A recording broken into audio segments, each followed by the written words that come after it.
Good morning. How's everyone doing? How's everyone doing? Let me make the announcement.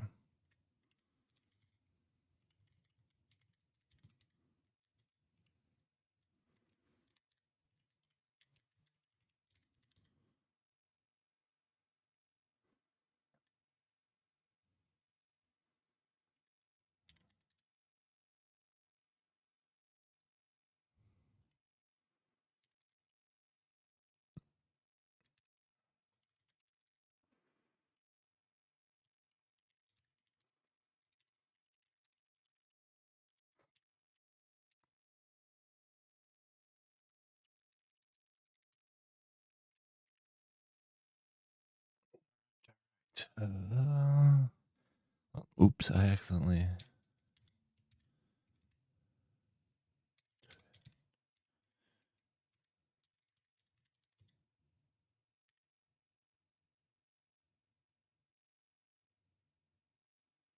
All right. All right. How's everyone doing? How is everyone doing? I'll just give a little bit of time for people to filter in. Um,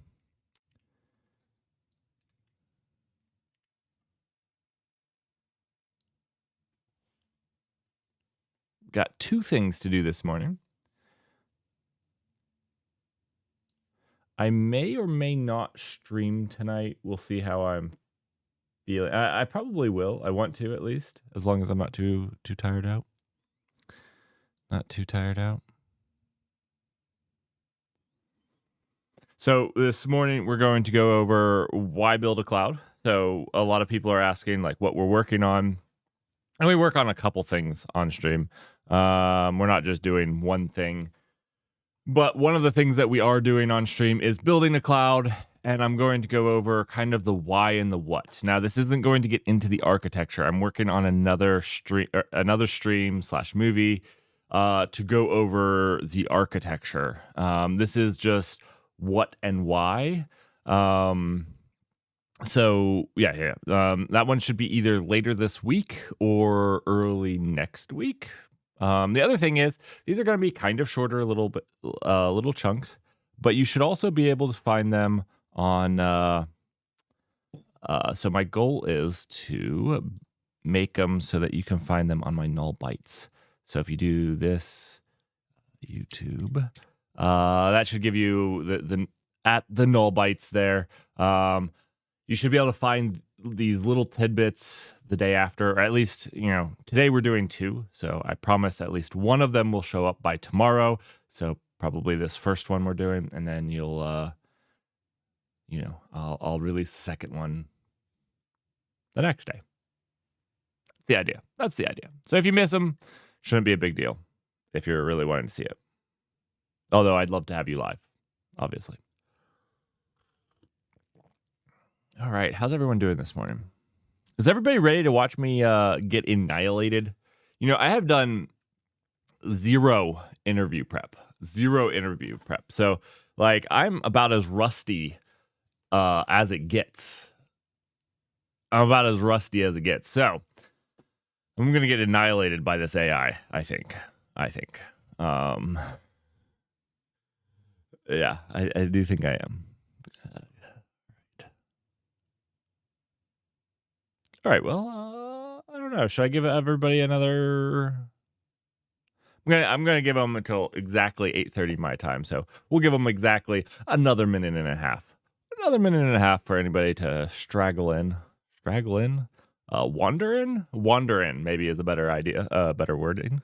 But yeah.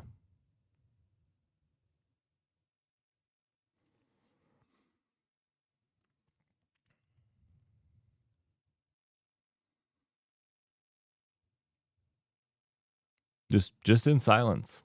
It's actually nice. I always love my house in the morning because it's quiet. It's beautiful. All right. Yeah, I don't have anything more to. I can only talk about the time now because that's the only thing on my mind. I made actually a pretty good cup of coffee this morning. How's your guys' coffee been today? So far? So far, so good? You guys are a little bit quiet this morning. I don't usually stream in the mornings except on Saturdays.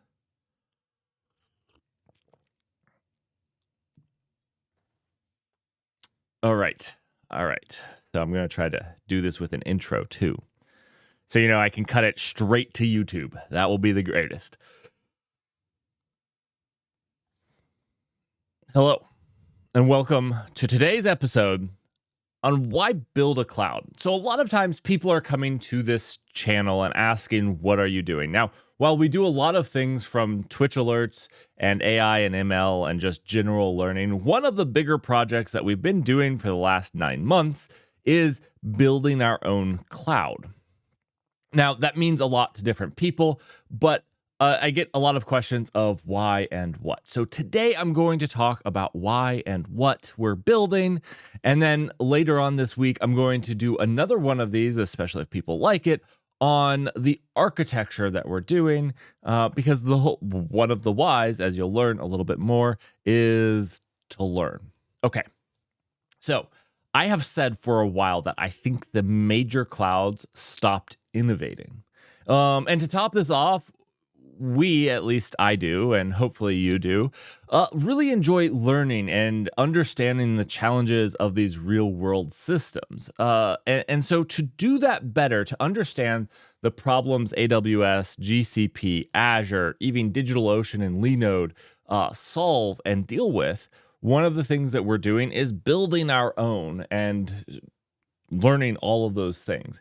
And so that's why I would spend the time, the money, and all the effort to build our own cloud. It's hopefully to innovate on something cool and to learn as much as we can about the challenges faced by providing words. Words are hard.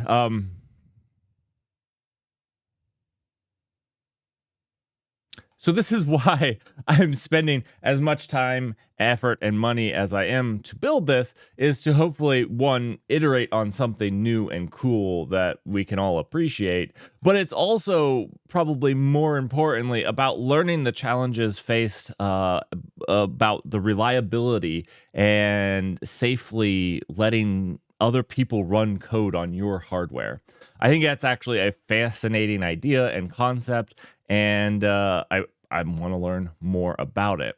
Now, you might be expecting me to be using as many free resources on one of the major cloud providers like AWS or GCP or Azure, and the fact is we're doing it all on bare metal in a home lab. Because again, that's part of the idea, is learning all of the challenges that are faced, writing the software for it, that will be open source, by the way, and having some fun. So that's it. So what are the goals? What are the high-level objectives? Well, the high-level objectives of my cloud, or our cloud, is to let you write your app and let us take care of everything else.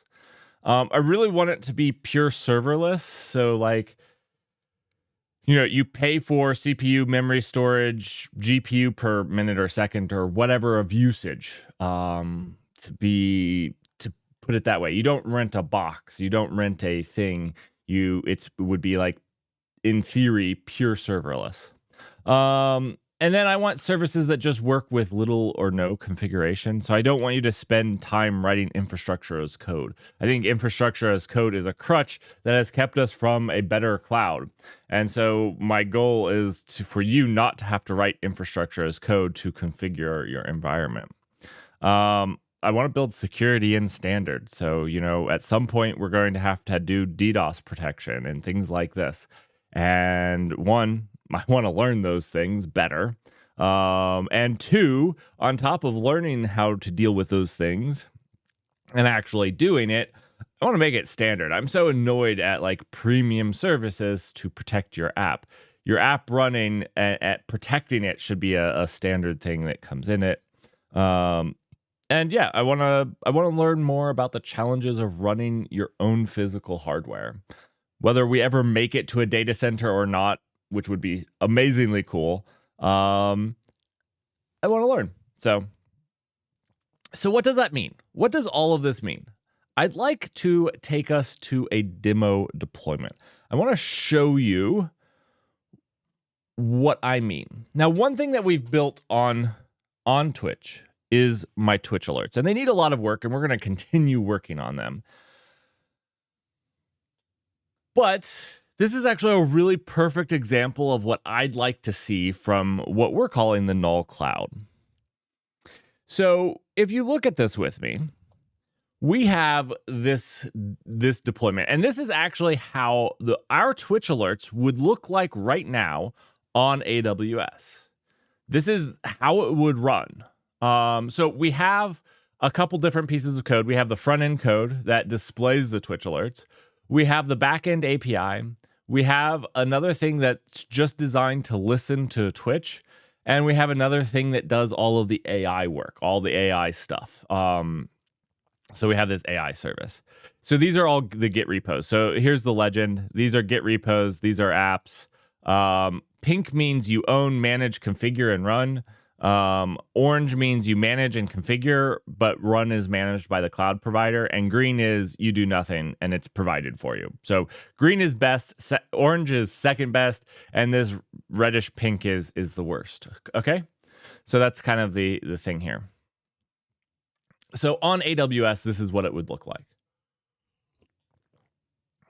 On AWS, you're going to have to configure all of these things with Cloudflare or the CDK or Terraform, or I said Cloudflare? I didn't mean Cloudflare.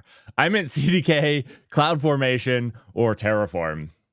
You're going to have to manage all of these things via some infrastructure as code. So this is going to be another repository out there with a bunch of meta code out there. All right, to manage all of these things. You're also going to need to manage whatever infrastructure you want to build, stand up for these things, but doesn't actually necessarily cover the deployment of these things. So the deployment of these things is going to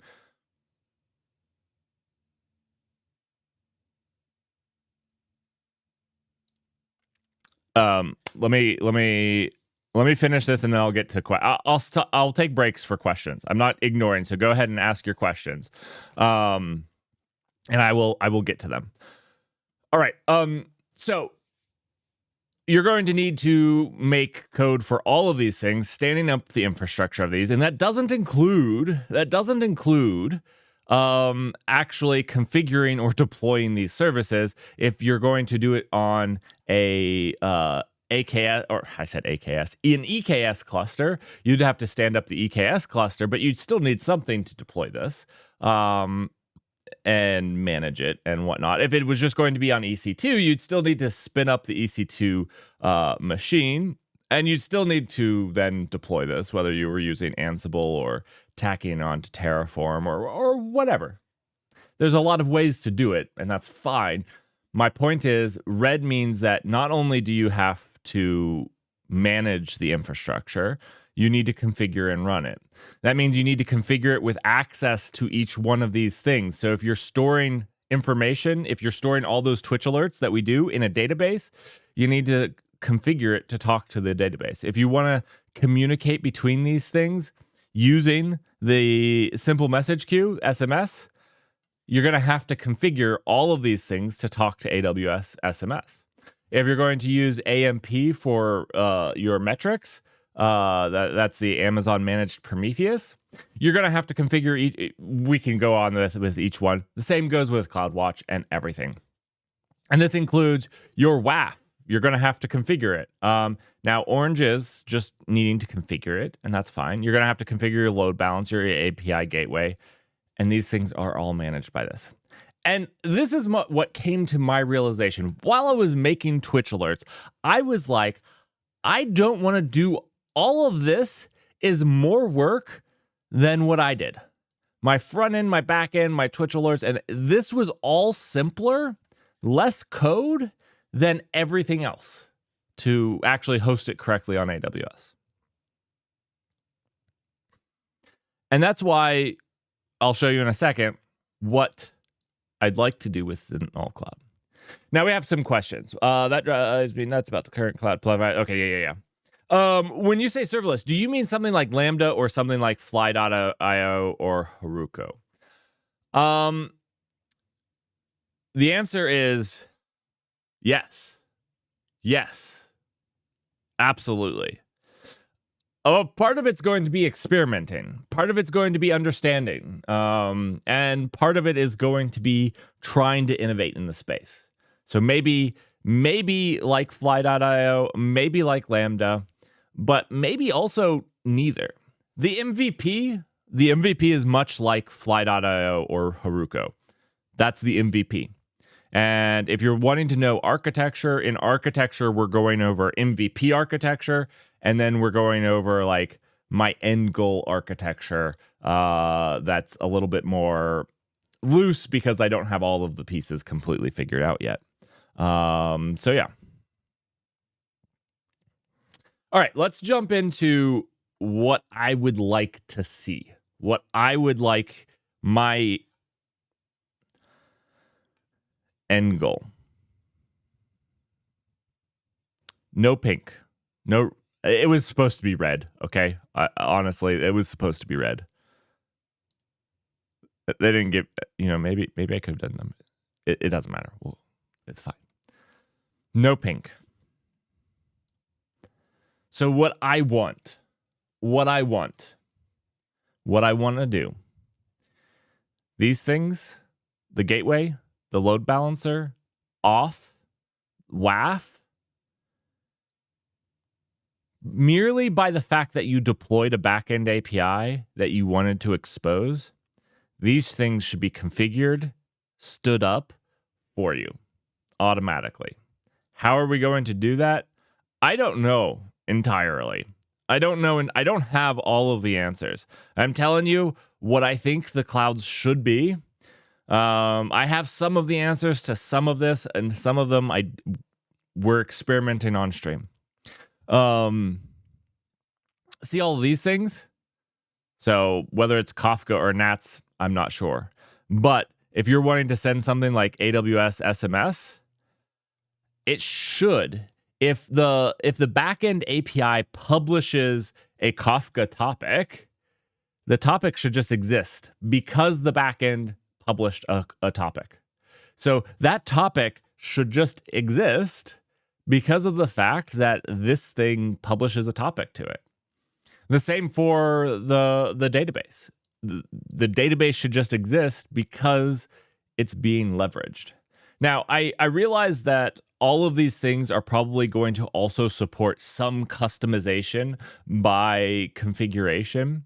So there's probably like, yeah, this will be the default way, but obviously if you want to have a different index or things like that, like on databases, there's obviously going to be some sort of or some amount of customization you're going to be able to do afterwards. But the idea is that we're going to make that as little as possible. We're going to try to do everything as intelligently as possible. Because you stood up your application here, it should get a status page.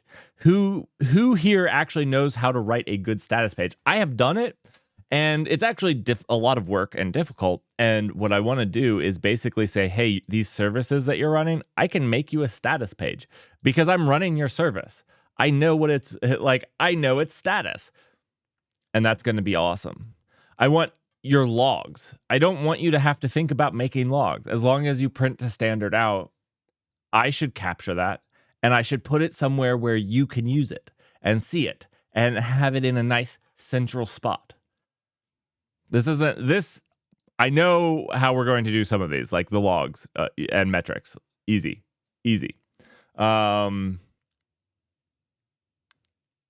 Those things should be a little bit easier to provide than like a database. The database is like the last thing on my mind. Absolute last thing. So that means if you publish code to the backend API, what I'd love to have happen here is you publish code to this backend API, or let's say you make a PR. That PR would be stood up in a PR environment. So you would basically, let's say this is our entire environment in production. That PR would basically get a replica at some subdomain with, you know, since this is Twitch alerts, we'll just go with that. Twitch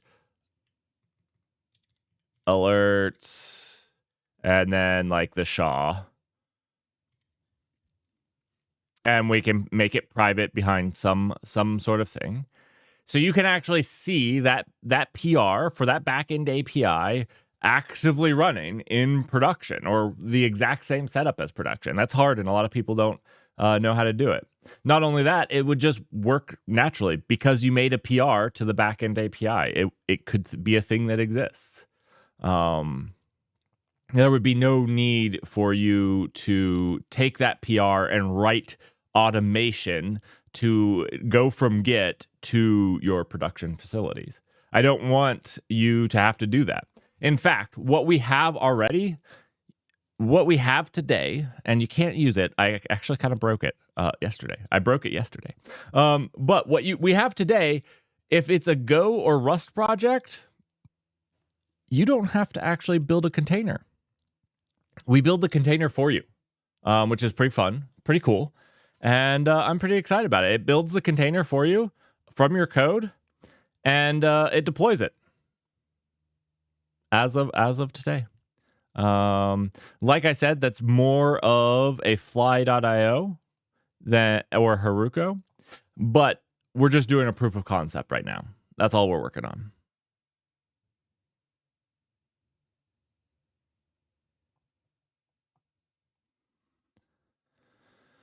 So this is what we're shooting for. Where we end up, and one of the things that I like, is this a lofty goal? Is this a lofty goal? It 100% is a lofty goal. Whether we make it here or not, I don't care. I mean, I want to. Don't get me wrong, because I want this. I really do. But the other awesome thing is I'm going to be providing videos like this throughout it, where when we do something and screw something up, we're going to make a video on what we learned. When we do something unique and interesting, we're going to make a video on what we learned from it. And we're going to keep doing that as we learn different things. And we'll make some stupid mistakes because I actually haven't managed a data center before. So that's kind of outside my wheelhouse. So I'm going to learn quite a bit there. And then there's a bunch of other things that will go on here. And you know, some of the learnings will be like, we'll make short-sighted things to get an MVP out. If you asked me if they were the right way, I probably will say no. But, you know, I got an MVP out, and that is what it is. So that's what the Null Cloud is. If you're watching this on YouTube after the fact, join me live on Twitch. My Twitch will be in the comments. If you're live on Twitch right now, stick around. We're gonna have AI interview me, and we're gonna see how rusty I am at interviewing. But we're also gonna see how well the interview AIs or the AI interviews. My bad. All right, let's jump into that. Later this week or next week, I'm gonna I'll do another one of these on the architecture of the Null Cloud. So again, that's going to be broken into two different sections. The sections will basically be like, what's the MVP architecture looking like, and what's my kind of like what I'm shooting for architecture. They're both a little bit different, so both slightly different. Also, all of these are in the live learning. So these are the notes. I made notes about what we talked about, as well as this right here is in the live learning Git repository. So if you jump over to GitHub, you can do GitHub. It's in the live learning repository, and you can check it out.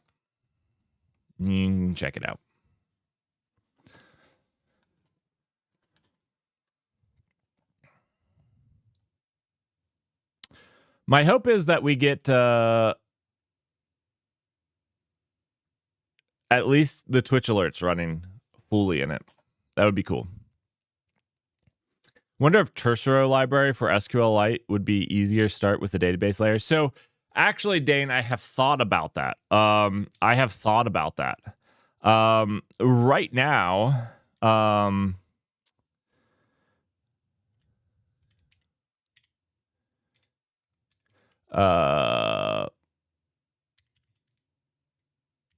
right now I use this. So basically what I do is I use SQLite for my database for my Twitch alerts.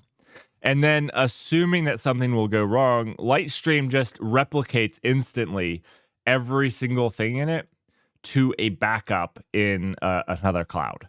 So this is what I use right now. And I was thinking about doing something like this for the MVP for data storage. Like, hey, we need something for data storage where I could do like, hey, you can have this SQLite and it's simple. It's not maybe, you know, like I love this because like it's resilient, but you know, you could have outages where the database isn't available just right now because your app crashed and it's got to go repull everything. So I mean, it's not perfect, but it would be simple. And it would allow me to do something in a resilient way. So I didn't have to worry about just losing tons of data.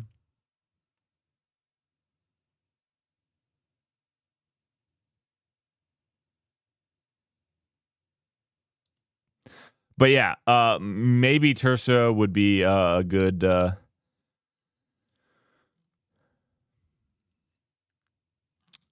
I don't know yet. I don't know yet. Like I said, the actual database kind of last on my list. But it would be cool to have like a MVP thing that was really simple and stupid, and then you know take it steps after that.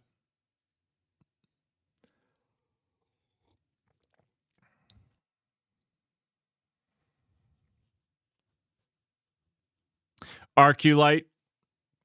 Yeah, there's a couple things like this. I've used Lightstream so far; it hasn't let me down. But yeah, there's a couple things like this. So that's kind of my stopgap because, like, really, you want to have like actually a managed Postgres, but managing a database is hard. It's also, you know what, like you can have an outage. You can have an outage, and if your app is down for 5 minutes, you might be a little annoyed. And trust me, if you're on the null cloud, be prepared to be out for 5 minutes at least. Like that's my guarantee is that there will be at least 5 minutes of outage every single week, at least. But if you lose all their data, that's a different thing entirely. That's a different thing entirely. Like if you have a 5-minute outage once a month, I mean that would be terrible. That would be horrible. But that's like way less worse than losing all of their data. Losing their data would be terrible. Absolutely terrible. Okay. All right. So let's cone of silence, you guys. I'm gonna get logged in to all right, so I signed up to interview people via AI. I signed up to do that. And instead of interviewing other people, my goal is to interview myself today. And we'll see how it is. But we're going to do the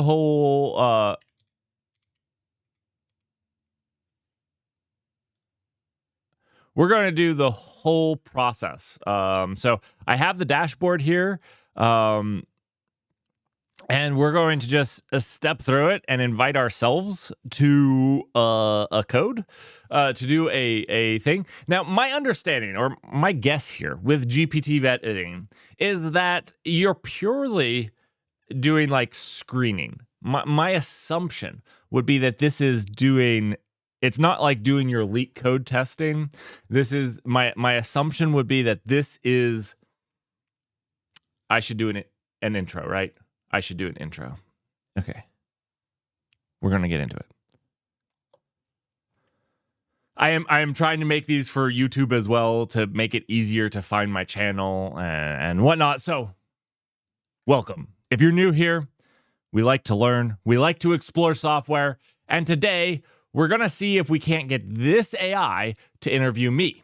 And if you'd like to stick around and see how it is, there's this new AI called GPT Vetting that's here to, it's the GPT of your nightmares. Not only do you get to do a technical interview, you get to do it in front of an AI. Now, there's a lot of experiments I want to run with this. Like, I also would like to see if I can't bias it, if we can't, be like overly sweet, overly nice, or whatnot, and get it to hire us, even while failing the things that maybe we said we wanted to see. So, let's get into it. Let's give it a shot. This morning, we're only going to do a first cursory glance. We're just going to take a real interview. We're going to give it our best shot, and we're going to see what happens. Then later on this week, I don't know how many credits I have, but I'm going to use as many credits as I can to experiment as much as I can without paying the $150 a month that they'd like. So let's invite a candidate and see how this does. Now, my assumption is that GPT vetting is kind of like your recruiter. It's kind of asking those questions. It's not actually getting into the technical thing, but I don't know. I haven't done it before, so this is all going to be, it's kind of like a live reaction, except I'm actually going to get interviewed. All right, so let's do it.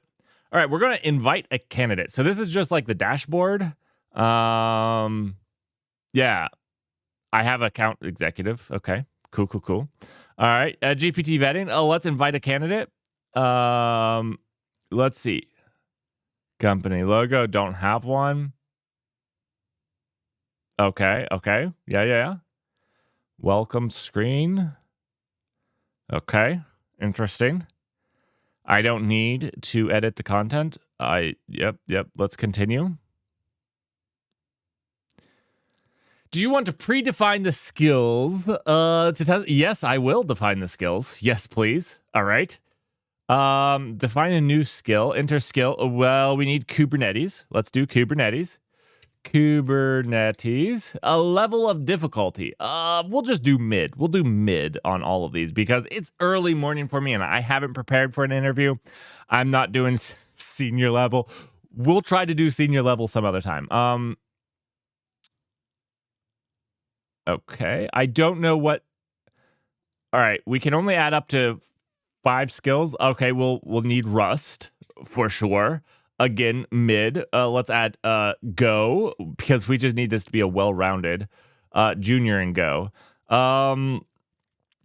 Let's see. What is another skill? Twitch chat gets to pick one skill. Twitch, you guys get to pick one skill. While I'm working on this skill. The last skill, I want to do something around cloud architecture. What would be a good cloud? I could just do cloud. That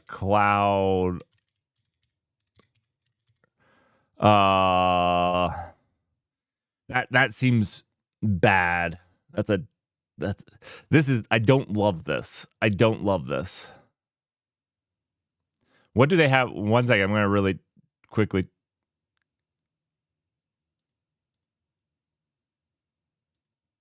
It got okay, one second.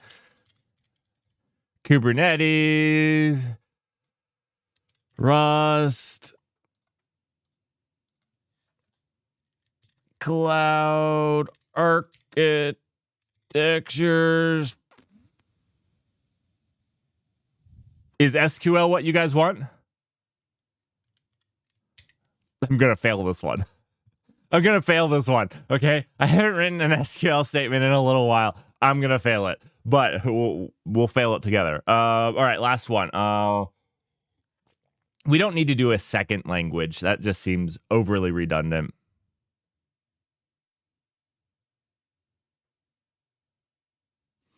All right, so we have cloud architecture, SQL. What about, we're gonna throw this in there just because you guys know how much it will annoy me, microservices.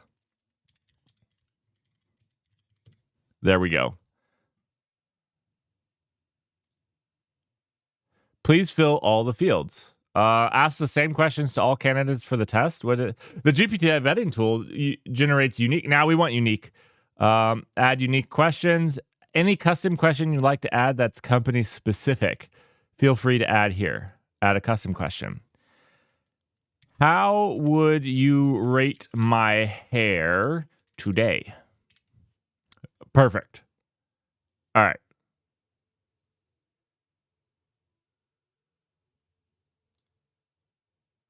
Please at least add one skill. I added several skills. What is it wanting me to do? I can't save this. I added these. Oh, you know what? I bet you it's upset about this right here. Okay. It was upset about it. Standard Kate's knowledge. Save.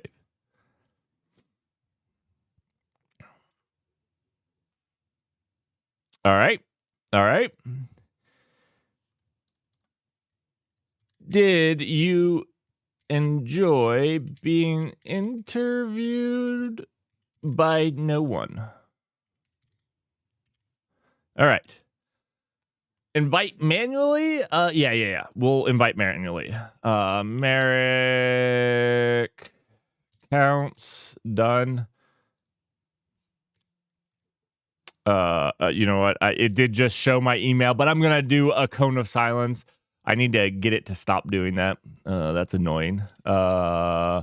Very annoying. We're going to throw mine in there. My email is probably public knowledge at this point, but please do not spam it. I will be annoyed. Ooh, look at this. It does say add coding exercise and use video-based data and tab movements to generate a trust score and prevent cheating. Ooh, okay. So we're going to put that on there. We're going to see how much we can cheat by using a GPT at some point in the future. Because I use i3, I think I can get away with cheating because I use i3. Okay, that's one thing we're going to have to test out. Send invitation. I was successfully invited. We're going to go check that out. 1 second. Cone of silence still activated. Start assessment. It will only take 20 minutes, and they're going to do coding exercise in 20 minutes? I'm not sure I'm up for this, but here we go. Please watch the below video to understand how the GPT vetting assignment works. Important. Do we have audio up? We do have audio up. This is Ali, founder of Micro1.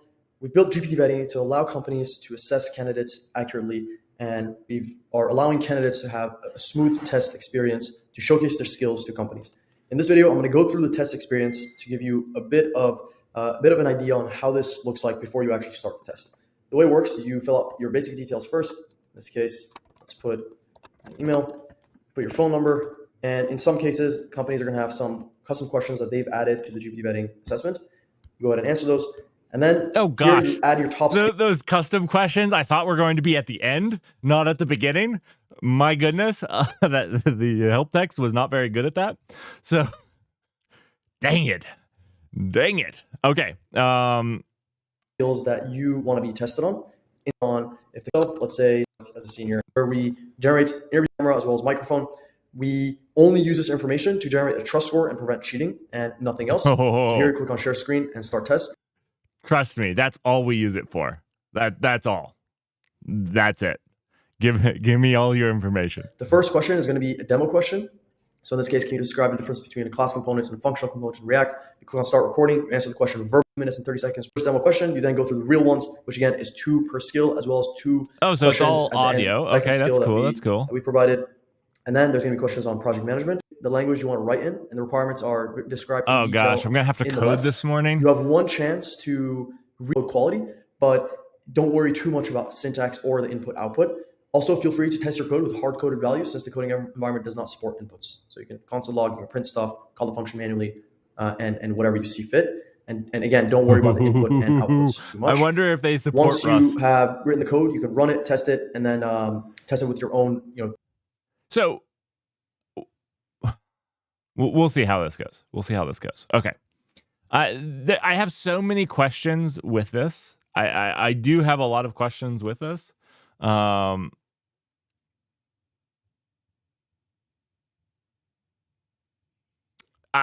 gonna just wait and hold my questions because, like, one, do they even have Rust? I didn't realize this. We might have to interview a couple of times as we explore the functionalities because they might not support Rust, like a compiled language, in their little thing. So they've obviously put in quite a bit of work into this. This is actually a little bit more well thought out than I thought it was going to be honest. So let's go in. It's interesting that they take microphone. They take the recording. That's interesting. Yes, I watched it. It was a little boring. What's your name? Merrick Counts. Thank you for doxing me again. Thank you so much. That was amazing. Do I have to give a phone number? I do have to give a phone number. I'm going to give a fake phone number.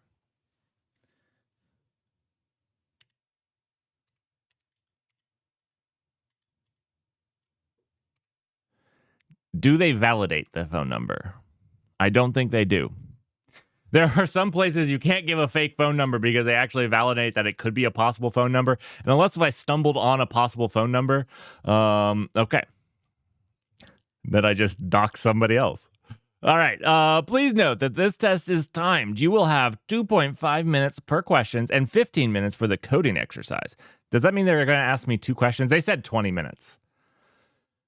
And I've already wasted 5. You will answer each question verbally. You know what? I didn't update my gosh dang it. Let me update my title. An AI interviews me.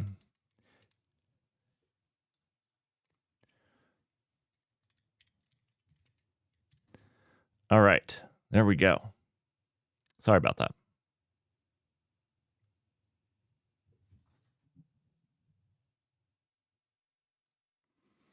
Yeah, I'm kind of surprised because I doubt I actually typed in. I have tried to type in a not real phone number many of times and gotten rejected for not a real phone number. So I'm kind of, it's possible I typed in a real phone number. But anyways, let's go. Main skills. Begin test as, I actually put these in. So I have predefined skill sets. So that's actually interesting. So I kind of like these. I said that I wanted to test these, but they also said that you could just leave all these empty and basically see what the person thought they were best at and test them on the person's best skills. So maybe in the future we'll try that as well. I don't know how many times I get to interview people, but we'll keep trying until they tell me not to.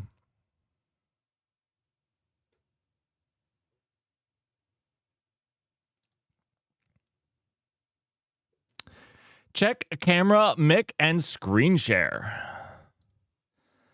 I don't have a video source to this computer. It's going to my streaming computer. I don't have one. I don't think it likes Dark Reader. I think we have a problem. It didn't ask to share. Okay, I had to click speak. There we go. Now we have a microphone going. Hello. I had to click speak. There we go. Now we have a microphone going. It plays it back. Hello. Okay, well, I still can't select, but it's at least working.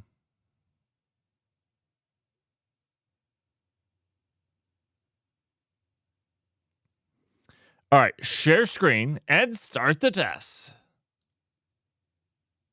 We weren't able to find a camera or webcam. On your device. You will need to be able to use another device that has a camera to take the test or try restarting your browser. It doesn't allow me to click from this.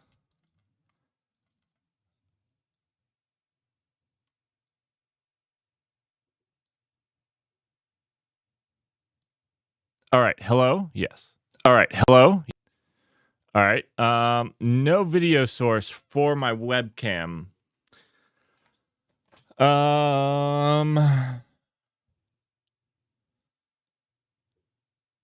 Well, I can. You know what? I'm going to go dark on stream. 1 second. I got to plug my camera into my computer to get interviewed. 1 second.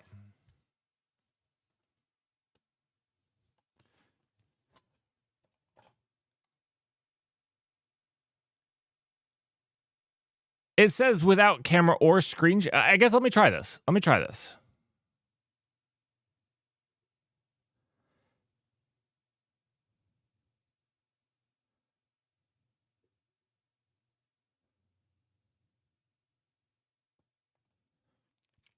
It's thinking about it.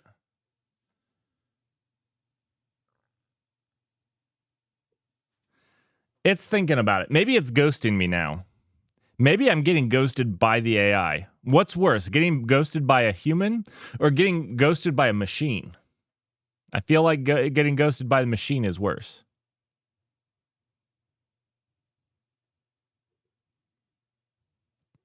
I was going to say, I feel like getting ghosted by the AI is worse now. Oh, this website isn't as well thought out as I thought it was at first. It's a little rough still.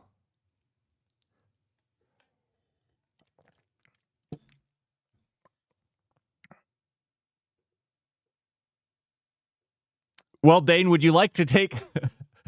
would you like... I don't know what it's waiting for.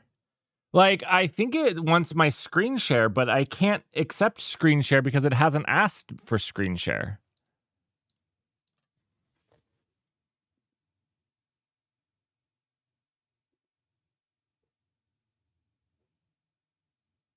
Oh, do you think it's building the interview right now? I'll give it a little bit more time. Maybe it's building the interview.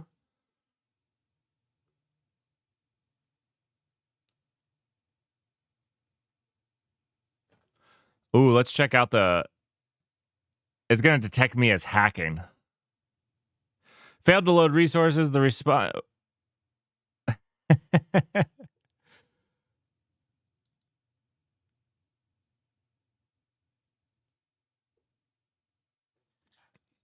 We have 1404 maybe.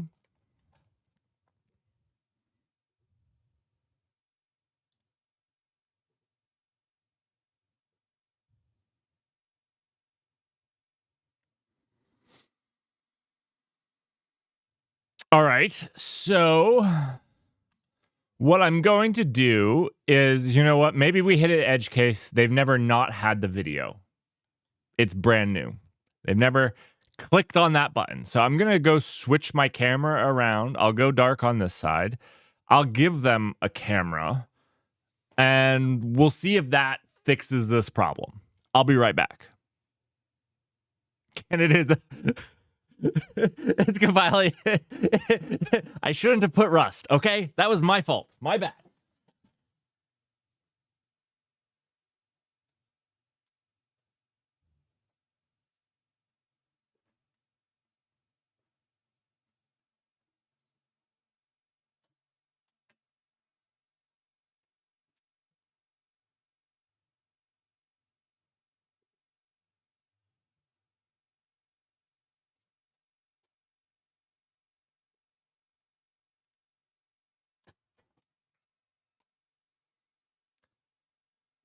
I mean, so my assumption here, and yes, I am here, and yes, there's a black box, and I don't have a screen without the black box. My bad. My assumption here is that if it was supposed to take this long, they should have warned. They should have put text that said, this could take 5 minutes. And we've already given it 5 minutes. So we're going to refresh this again really quickly. 1 second, just so I don't dox myself. Oh, there's a perfectly black screen. All right, we're back. We're back. Select video source. Allow. So now you guys can still get to see me. Am I cheating? No, I'm not cheating because you see my face. Are they looking for like eye movements? Like, I don't know. Okay, are you getting my default input? This better work. If this doesn't work, we're in trouble. Let's share screen and start the test. It's the video. They wanted video. Okay, so let's it's this one. Yeah, it's this one. Share. Multiple monitors detected. We have detected multiple monitors. Please disconnect the extra monitor or devices. If you continue without disconnecting, Micro One will store details of the device. Oh. Okay, so first, doesn't work without video. Even though they have a button that says it does, doesn't do it. Continue with multiple monitors. Test guidelines.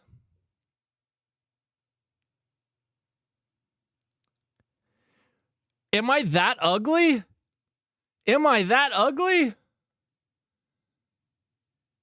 What? I feel like I actually have this well lit. Like this is like a 1080p. It's actually 4K downsampled into 1080p. Like this is the best quality you're going to get, okay? If you can't detect this, I think you're going to struggle. It also has great separation from the background, like because the background's dark. Ooh, what an AI. Let's if you see a black screen, it's mostly a camera. Check your device's camera and see yourself clear. I can see myself clearly.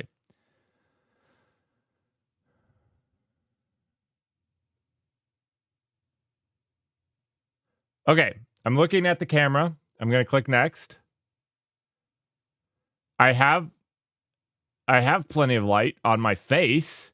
I mean, the rest of the room is kind of dark. Are they worried that other people are watching me test? My background is plain.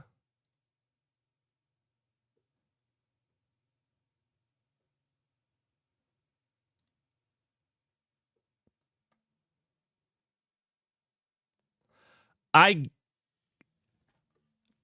guess I couldn't tell where my face was. I feel like... Ooh, I don't know that this is going very well. I don't... Okay, worst thing here is it's failing the test without it even being part of the test. Like, at this point, I would not send this to a candidate knowing it's in this condition.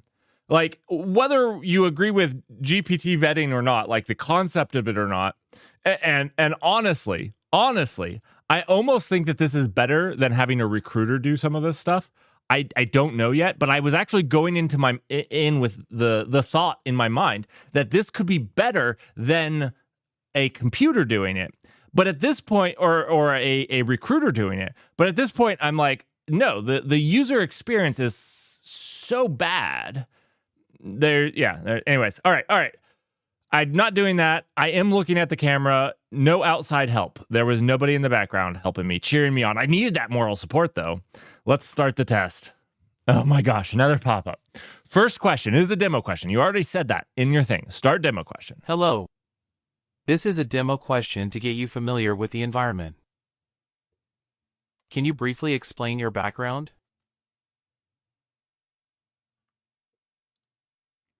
My background is mostly in YouTubing and providing subpar content on Twitch and YouTube. You can follow, like, subscribe, whatever you're doing right now. I just pointed at the camera. Oh, I am visible now. I'm visible. Hey, everybody. Okay, let's continue. Submit and continue. Great job. You have successfully completed the demo question. I wonder if all their work you are ready to answer the real questions. Was getting interviewed by a pre-adolescent. Like, did all their work go into making a AI pre-adolescent interview you? You couldn't have made this a middle-aged person? it had to be somebody that's like 13. If that's not creeping other people out, maybe it's me. It's kind of creeping me out. Imagine you're tasked with designing a Kubernetes-based solution for a stateful application that requires high availability and data persistence across multiple zones. How would you approach the architecture, and what specific Kubernetes resources would you leverage to ensure both high availability and data persistence? Imagine you're tasked with designing a Kubernetes-based solution. I'm going to actually try. A Kubernetes-based solution for a stateful application that requires high availability. You want me to do this in 2 minutes? Okay, that requires high availability and data persistence across multiple zones. How would you approach the architecture, and what specific Kubernetes resource would you leverage to ensure both a high availability and data persistence? Oh, okay. The answer depends on a lot of things that you're trying to achieve. If you're trying to access really fast writes and reads, you're going to have to look at NVMe storage, which is transient on most clouds. If you're looking at your AWS and whatnot on their Kubernetes-based clusters. Me personally, I have most experience with EKS on AWS, and on there, your M5Ds. Extra larges actually have persistent disk that you can use. With this on Kubernetes, you can use your stateful sets inside Kubernetes to provide a stateful with ordinals. Oh my gosh, this time limit is killing me. But the ordinals that allow you to manage your stateful application and also run workloads across different availability zones, multiple availability zones. Letting you have resiliency from a single availability zone outage. On top of this, when you're talking about data, you'd have to talk about how you have partitioned and as well as how many replicas you keep, because not only do you need to have your stateful sets spread across availability zone, but your application is going to need to be designed in such a way where those availability zones, your replicas are spread out across those availability zones as well. Yeah.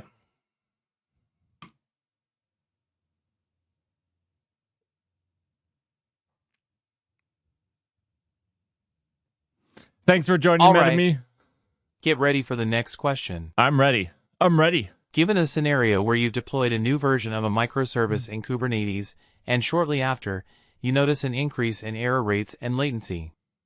How would you diagnose and troubleshoot this issue within the Kubernetes ecosystem?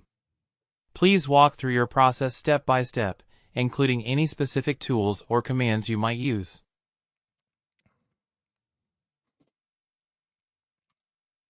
All right, so the first thing that I would do is check my logs. I'm sure that if I've designed it, there's a centralized log in place as well as metrics. The metrics is how we know that we have error rates and latencies. The logs is the next place I'm going to look to try and understand what is happening in our distributed system. Now, hopefully from those logs, I found a place to investigate. And in that investigation, we're going to start looking at individual pods and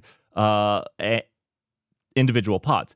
On top of that, you said that there was a new version of the microservice. So we can make the assumption that something in the new deployment. So we can also diff. If we're using GitOps, which is one of my favorite things, you can diff the two deployments and see exactly what changed between versions of deployments and start to validate that across what you see with your logs. So you never want to trust one point of information. You want to try to see the big picture when debugging these types of things. So in this example here, we're going to take those logs, take what we deployed, exactly what changed, and we're going to try to start painting a bigger picture. Now, there's a bunch of different tools that we can start doing, whether we have liveness probes, whether we can use kubectl or a tool like K9s to look at our Kubernetes cluster and check the states of different things running. We can look at our pods that are running the microservice to see if we have crash loop backoffs, if we have any other errors coming up from the pods. We can also check our networking. So any of the different things in networking. When you said latency, I thought networking popped up. So one, I would check if our new deployment had anything to change with networking, and then I would check our networking pods to see if they had any elevated errors, logs, or anything telling us that maybe there's a networking issue.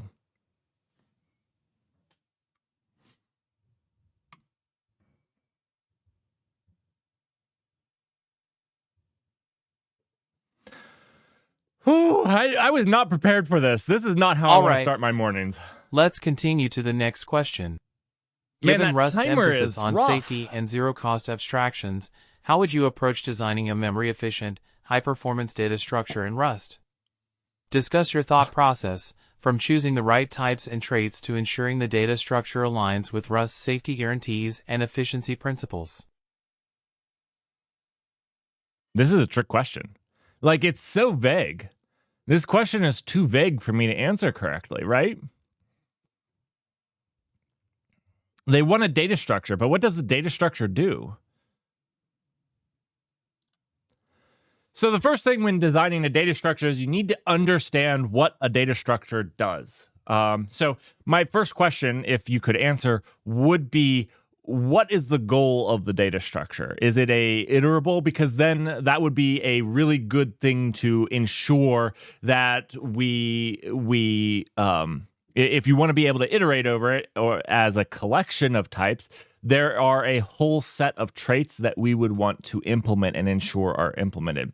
The next thing that you're talking about with a high performance data structure is concurrency. How is this going to be accessed, and what type of guarantees do we need to give for access in this data structure? Those are some of the big main things. And then obviously you have your memory and how memory is dealt with, again, across threads. I don't know. I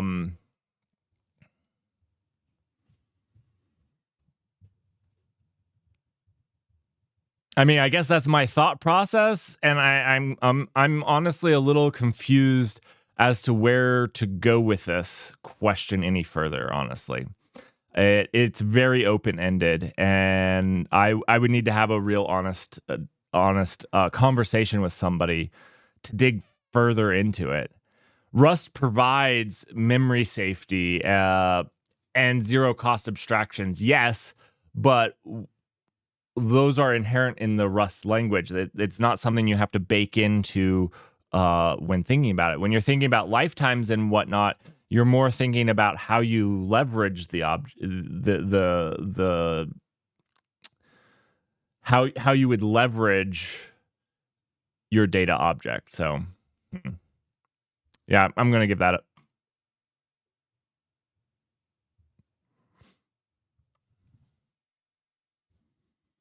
I failed that question. I'm not sure. I honestly don't know how to answer that one. Let's move on to the next question. Imagine you're tasked with improving the performance of a Rust application that heavily relies on concurrent data processing. Describe how you would leverage Rust's ownership model and its type system to enhance both the safety and efficiency of the application's concurrent operations. I think this is another trick question because Rust's ownership model and type safety would inherently enhance the application's concurrent operations. You don't have to leverage them to do it. That is what they are there to do. Unless if you're saying that the entire application was written in a large unsafe block, and in that case, I would say remove the unsafe block and leverage the inherent safety and efficiencies of the of Rust's ownership and type system to enhance the safety of your application.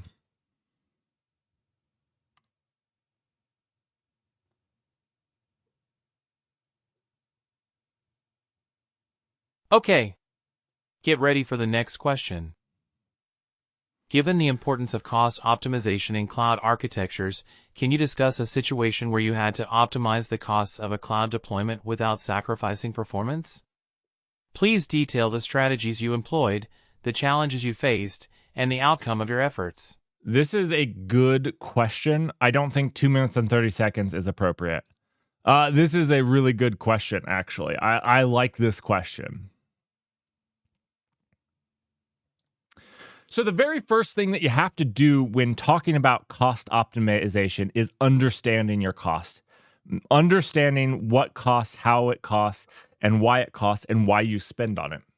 After you've done that, after you've gathered that data, now you can actually accurately do cost savings. And this is a really big deal because costs can fluctuate month by month based off of usage. And so if you don't have that and there was a drop off in users, or let's say there was an increase in users month over month, which is what you're hoping for, and you pay the exact same the next month, you've actually done a great job cost savings because you're now supporting more users or more video streams or whatever your metrics are for less money.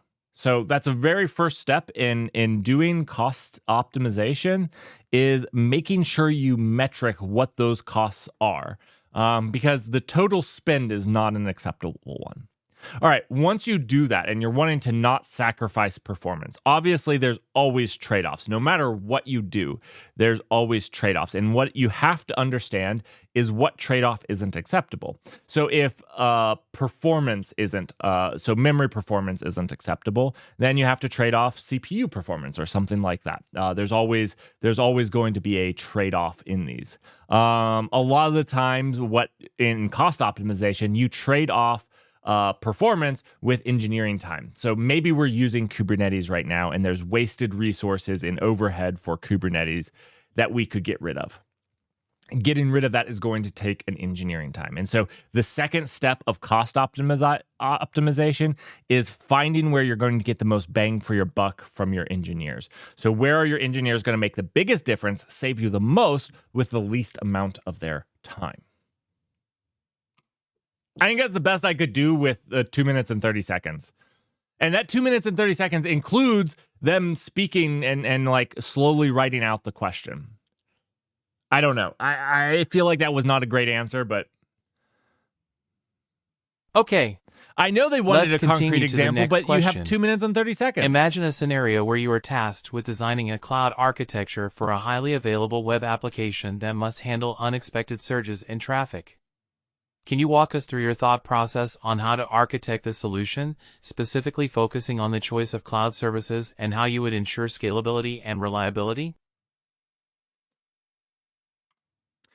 All right, so when you're talking about describing an architecture where there is a highly available web application that requires, and I think this is the key, unexpected surges in traffic. So if you're planning on an unexpected surges, which means there's no way to pre-scale or anything like that, you have to have a very elastic service where your hardware and software can grow organically and shrink, because if it can't shrink, you're going to cost yourself quite a bit, because I'm assuming those unexpected surges also wane after a time as well. So one of the biggest deals, I'm going to look for a platform and service that allows me to do that. One of the first ones that comes to mind off the top of my head this early in the morning would be Kubernetes and their horizontal pod autoscalers. It's going to allow me, especially in something like AWS's EKS, scale my hardware and my software on top of it very easily. The other thing that I'm going to do is stateless service, not microservices, but stateless service. So I'm going to store all my storage, all my data. I'm going to store all my application state in a database. And that way I can scale my database separately from my applications. This allows my applications to be replicated and create another one on another machine if I need it. It allows for very simple horizontal auto scaling, which is very important for a really big burst in traffic, to be able to add new machines to your pool of machines, to your cluster. So I'm going to look for something like that. The next thing is that you need to have a very highly scalable database and or a cache that you can put in front of that database. So those are going to be some really important topics to talk about. 2 minutes and 30 seconds is not enough time for this topic. That's what I'm saying.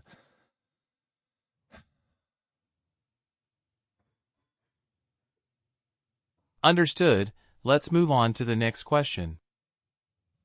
Given a scenario where a microservices architecture is suffering I'm from sorry, these are frequent and garbage unpredictable answers. failures, I'm not how giving would good you answers. approach identifying and resolving But these issues? I feel like these are Including in a your full answer hour interview. considerations for logging, monitoring, and communication between services. Wait, I wasn't paying attention. Given a scenario where microservice architecture is suffering from frequent and unprotected, how would you approach identifying and resolving these issues? Including your answers considering logging, monitoring, and communication. Okay. All right. So one, logging is super important to have. Oh my gosh. I'm sorry. My brain just slipped. All right. So when you're talking about microservices, there's a lot of things that are in play. First thing is you want a correlation ID. Basically, can be a lot of communication between microservices based on the same event or request from the front end. So this correlation ID is going to help you map that request through your microservice architecture. And it's going to also allow you to search for logs that specifically relate to that correlation ID. And this is going to let you filter and search through your logs and find the relevant information, because especially when something like this, time is of the essence. The ability for your engineers to quickly identify and find and resolve the issue is very important. So the other thing that you can do here is the communication between services. I love event-based architectures, and there's a lot of reasons that we can go into event-based architectures, but think, Kafka Topics is a common one, but there's Amazon SQS, there's SMS, there's SQS, SMS. There's quite a few different services out there that provide these type of architectures. One of the really nice things about this is once you've had one of these scenarios, where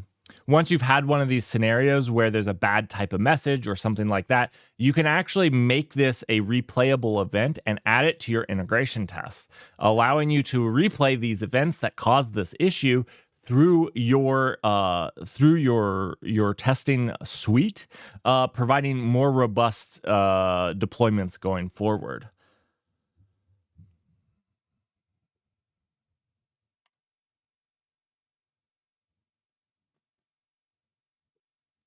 The ears are so big because it hasn't gone through puberty yet, and so he hasn't grown into the ears. Is mostly why. Understood. Get ready for the next question. He understands. Oh, gosh. Imagine you are tasked with designing a new feature for an existing microservices-based application that requires data consistency across several services. Describe your approach to ensuring data integrity and consistency without compromising the independence and scalability of individual services. Imagine you're tasked with designing a new feature for an existing microservice-based application that requires data consistency across several services.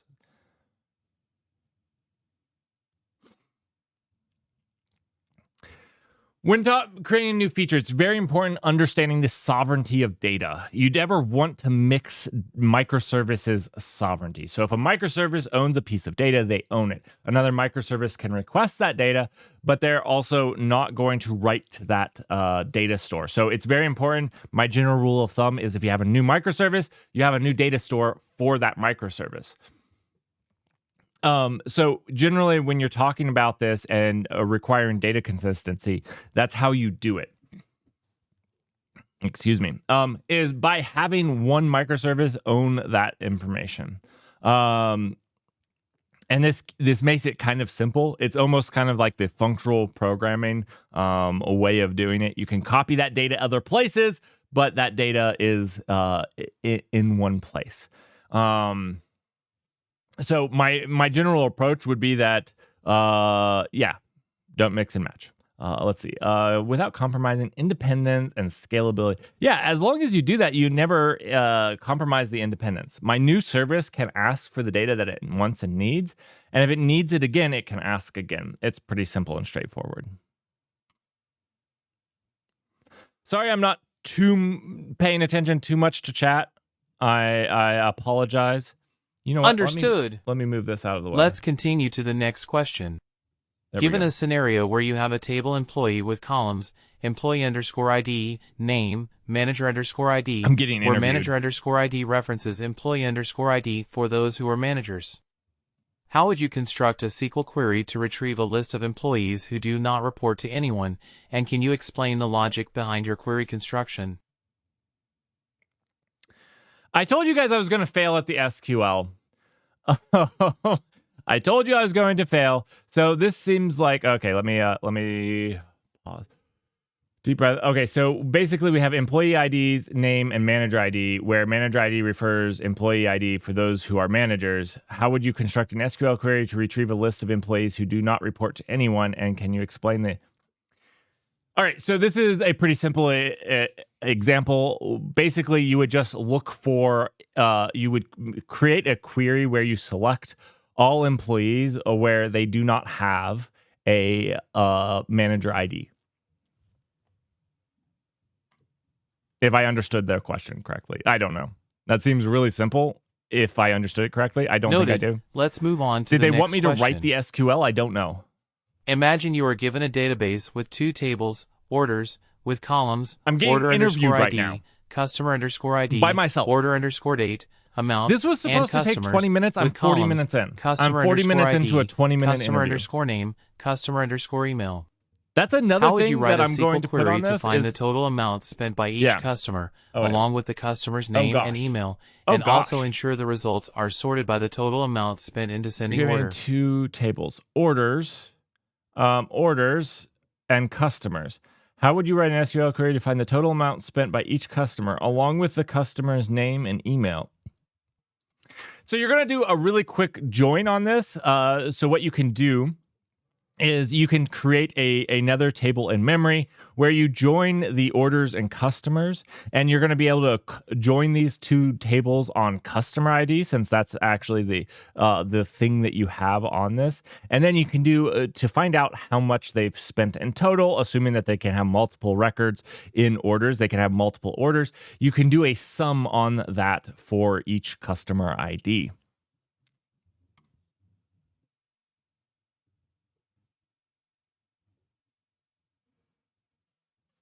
Group. I forgot to say group. Group and then sum. My goodness. Yep. I failed that. Noted.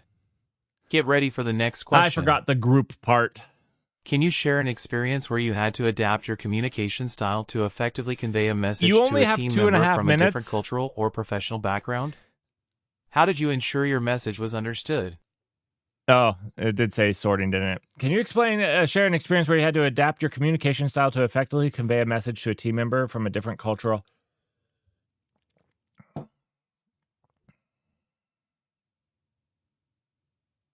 This feels like a trap question. I'm not going to lie. You can't answer this properly. You can't win answering this. I don't like this question.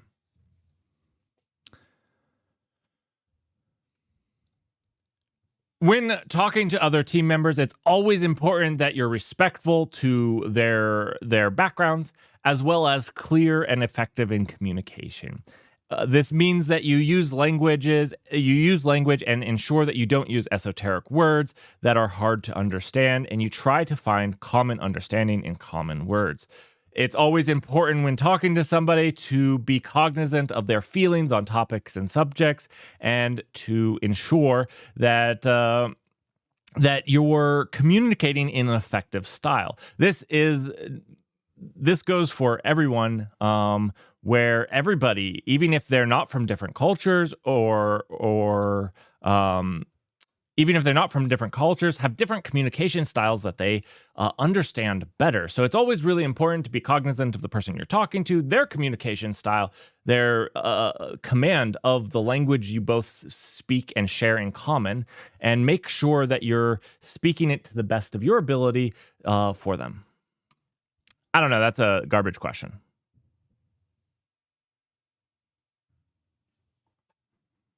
Noted. Let's continue to the next question. Tell me about a project or task where you faced significant unexpected changes. How did you handle the situation, and what was the outcome? Additionally, how did this experience influence your approach to change and uncertainty in your work? As software engineers, we all have become accustomed to unexpected change. Change seems to be the one thing that we can hold dear to. So one of the things that I find when I'm dealing with change is understanding that change is inevitable, and change isn't always bad. So sometimes we have us as humans have the knee-jerk reaction to assume change is bad, especially if we're somewhat comfortable in what we're doing. I once went through a really rough time where I almost got laid off and inevitably ended up leaving the company that I was working at. And the thing that came out of that was I actually went to a job that I liked better. Even though the change was scary at the start, it turns out that change isn't always bad. It's not always the thing that is there for bad. Sometimes it is, and sometimes it's not. So the first step is understanding that change can be good. Also, the other thing that I like to point out and how I have started to adapt to unexpected change is that it's good to be changing. It's good for me to be growing. If I'm growing, then I'm changing. And if I'm growing and changing, that means the things around me are going to start changing. What people expect from me is going to change. As I grow as a YouTuber, people expect me to make higher quality YouTube videos because I get better at it. And that's a good thing. So change can and should be a good thing.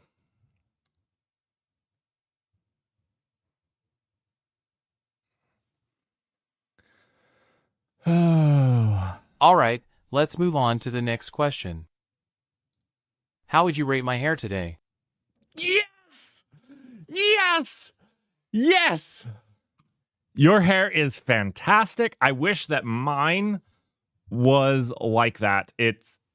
You nailed it. You nailed it this morning. I need to know what hair products you're using because, mine just does not effortlessly stay like that. It's fantastic. Thank you very much.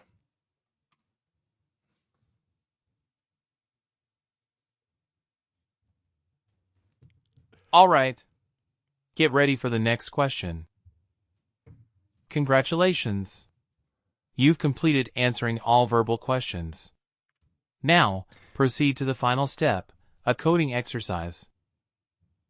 Please note that an AI model will review your code as a whole, so don't worry too much about input. Did you guys hear that whistle, like that syntax. high-pitched sound? Feel free to test your code with hard-coded values, as the coding environment doesn't support inputs.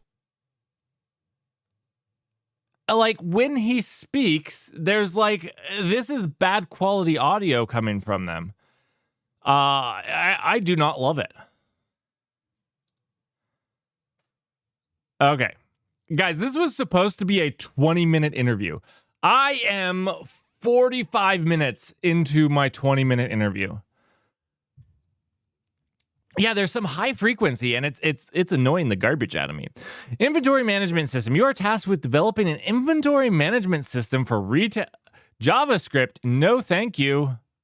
Oh, they do have Rust. My goodness. This is cool. You could do it in whatever language you want. Okay, we could do Go 113. 113? We don't even have Go with generics 118. This isn't even a 1.5 year. This is an 8-year-old Go? What? What? 8-year-old Go? No, thank you. Rust 140? I don't know how old that is. I don't know when was Rust 140 made? Rust 140 release date.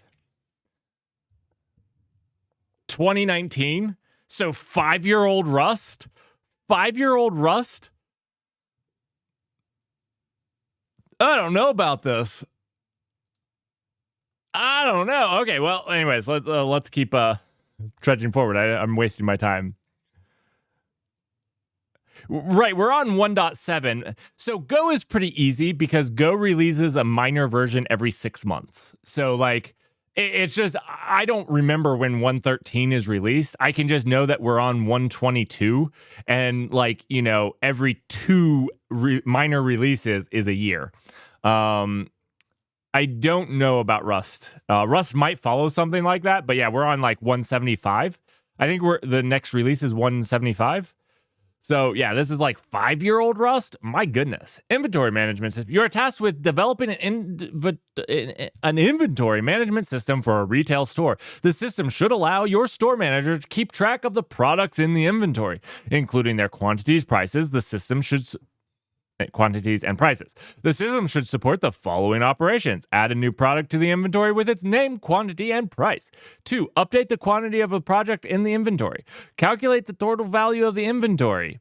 Find the product with the highest quantity in the inventory. Implement the inventory management system using a data structure of your choice: array, linked list, or queue, to effectively store and manage the product information. The system should be able to handle multiple products and perform the required. I don't even know how to do this. There's no inputs and outputs. So they're like, it's fine to use hard-coded things. What are they even wanting? Because really, you should have like a REST API. Like, I guess maybe I can just create a function to do like, the system should support the following: add a product to the inventory with its name, quantity, and price. 2, update the quantity of a product in the inventory. 3, calculate the total value of the inventory. Find the product with the highest quantity in the inventory.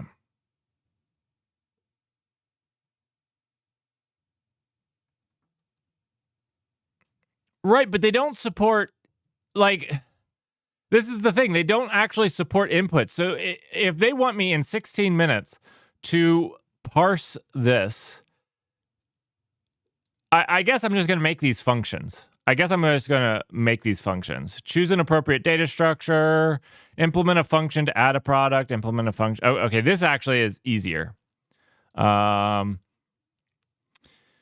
So I guess we have to have a struct that this is all on, or else there won't be the shared state. You know, like we're gonna have to make our own struct.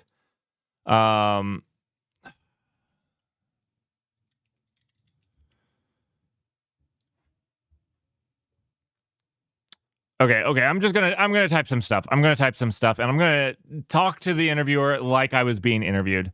An AI model will review my code. Oh boy. Okay, so we're gonna do struct.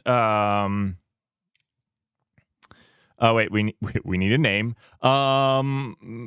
Product management. Ooh, that sounds too much like Scrum to me. Okay. I don't know what we're going to have. We'll deal with that in a second.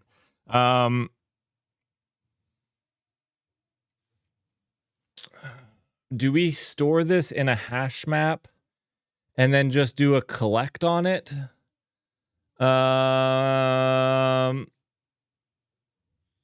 A hash map is what feels right to me, because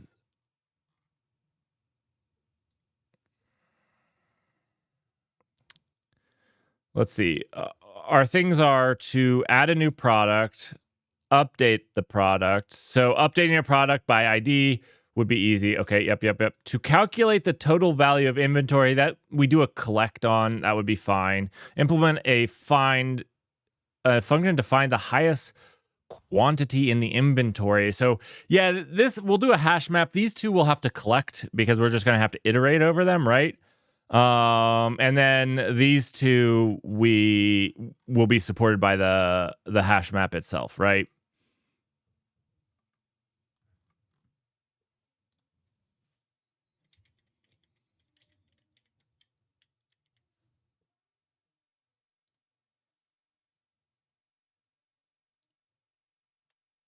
All right. Yeah, I like inventory better. Sounds good. Okay, so we need a hash map here. Okay, sorry. I was just thinking through this. We need a hash map here. So we're going to do something like inventory hash map. This is actually pretty good support. I was going to do a using statement, but fine. That's fine. We're fine.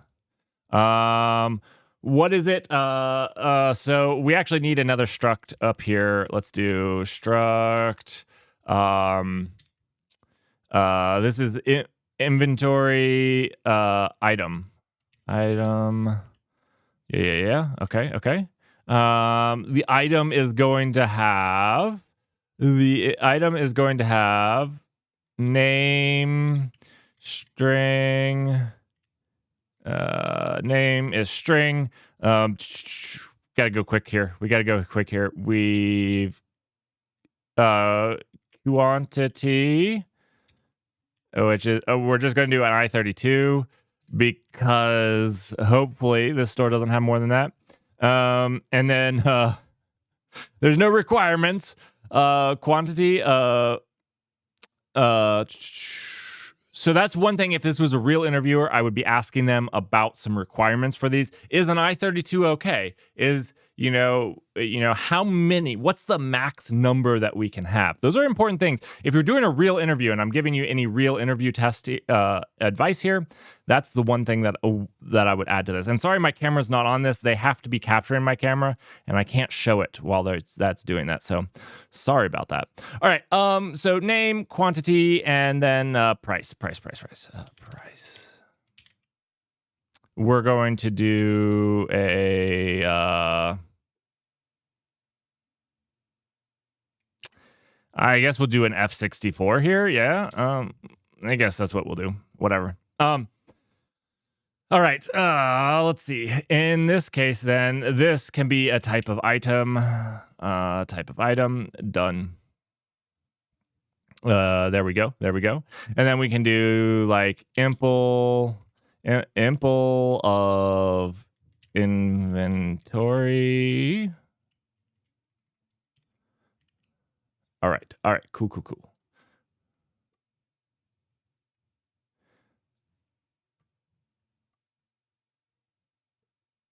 Yeah. I know future F64 isn't the right thing to do there with money, with currency. I understand that. I actually have never done currency in Rust, so I don't know if there's a package or a library to do that. The reason you don't, for just explaining, F64 is a great way to shoot yourself in the foot with rounding errors.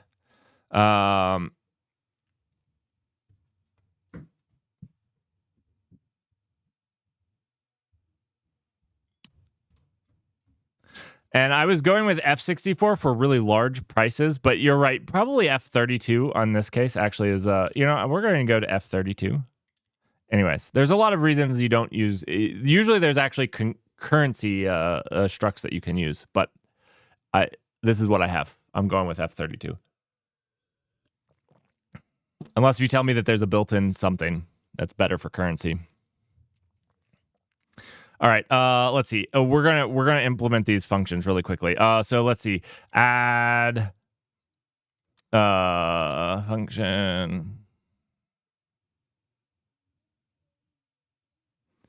Let's see. Add product. I think this is a trick question because it's not snake case, and I know Rust. Snake case, please. So name, string, let's see, what's a quantity, I32, and then, price is a F32, is it F32?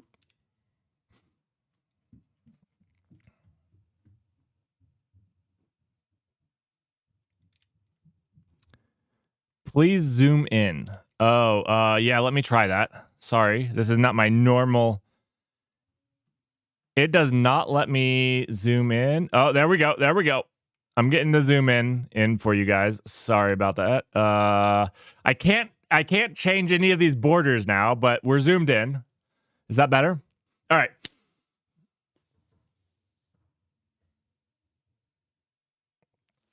All right. Let's see. Input add product. So then we can inventory. I'm just gonna stomp on what's ever there. That's another question because wait. We need a reference to self. Mute ref to self.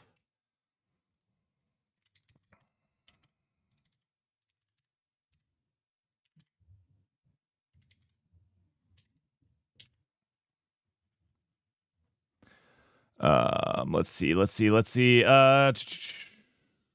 We're you know what? We could just make this item.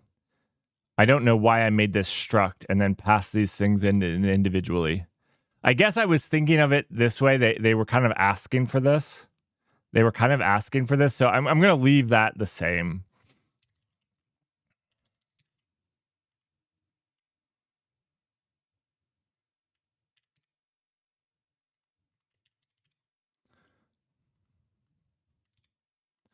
Oh my goodness. Okay. So this should be something like name quantity. I don't know. I think this should work because this would work in modern Rust.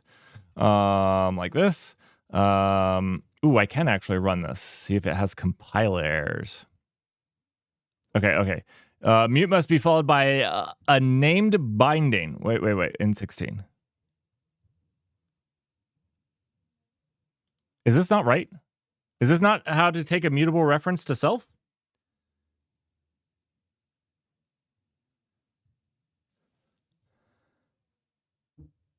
Oh, 1 second. It's I'm just staring at this wrong. Sorry. Here we go. This should be good, right? Right? It's a reference, a mutable reference to self. Yep. Okay. Perfect. Okay.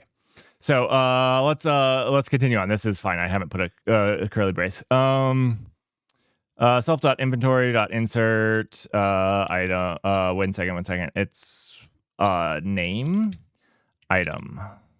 Done.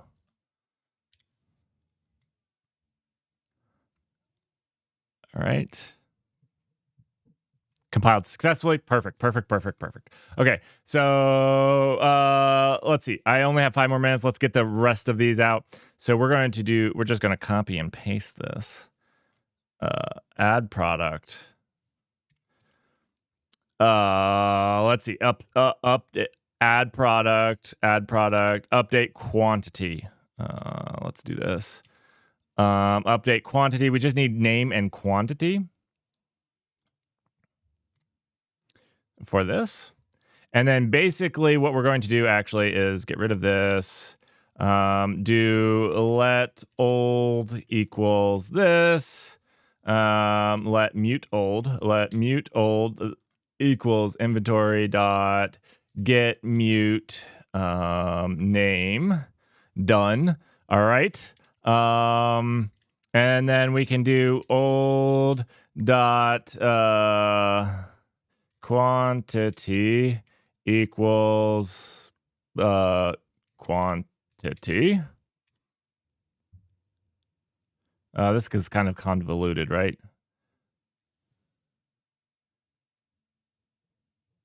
Yeah, because we don't want to change anything else about it. So then self dot invent, and then we just do this, right?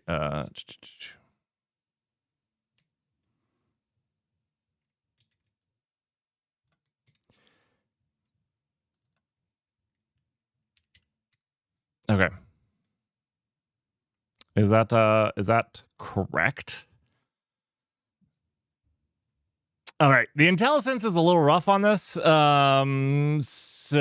yeah, anyways, cool. All right, so then we need to calculate total value. Okay. Which calculate total value and find highest quantity. Both of these don't take anything. Won't need mutable reference. So function calculate total value is like this. And we'll just do that for right now. And then the last one is find highest value. Find highest value. Okay, done. All right. Calculate total value. All we're going to do is let items equal self dot. I need a reference to self up here. My bad. Reference to self. Done.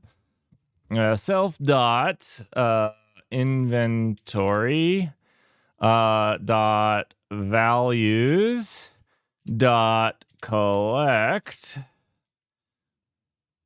That, I think that's right. I think that's right. IntelliSense, I need you. All right.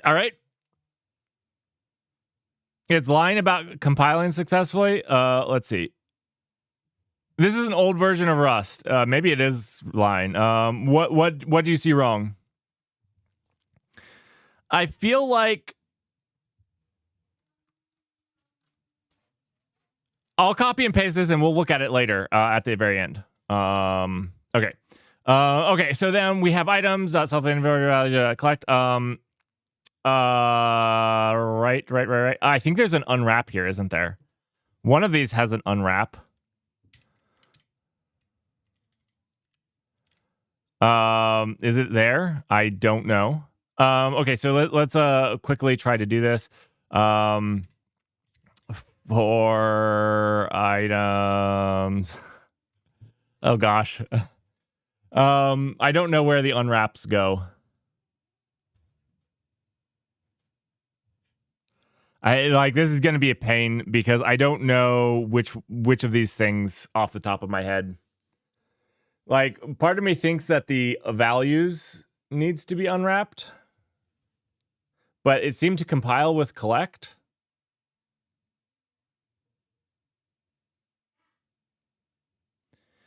This was an old, right? 26. Yeah. This is not a current compile, right? Wait. 21. Yeah, this is not a current one, right? Oh no, maybe this is. Okay, why did it say successful? Why did it say successful? I guess the compiling was success. I wasn't even looking at this because because it said successful. All right, self.inventory.get mute name expected reference found a okay. That's fine. I do this one all the time. Yeah. Fair. Oh, I ran out of time. Oh well.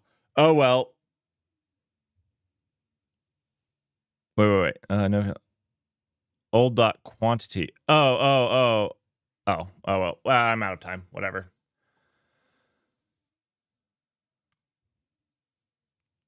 I think I spent like the first 5 minutes talking to you guys. It was a fine.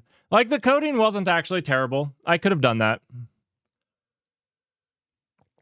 Rust isn't the best thing to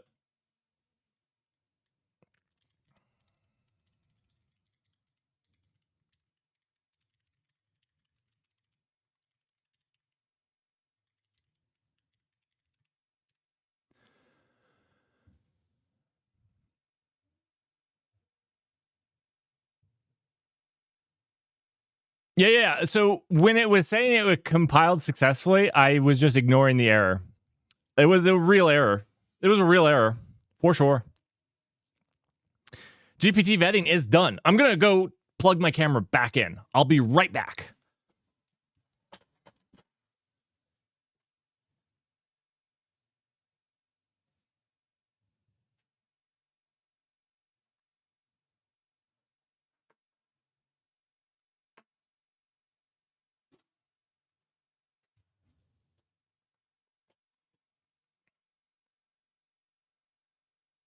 It's good to be back.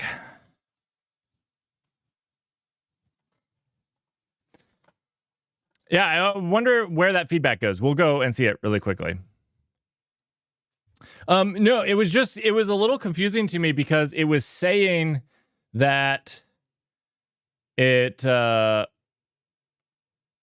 it compiled successfully, which now I understand. It compiled it. But it didn't. It didn't compile successfully. It failed. Which is weird. So I don't quite understand, but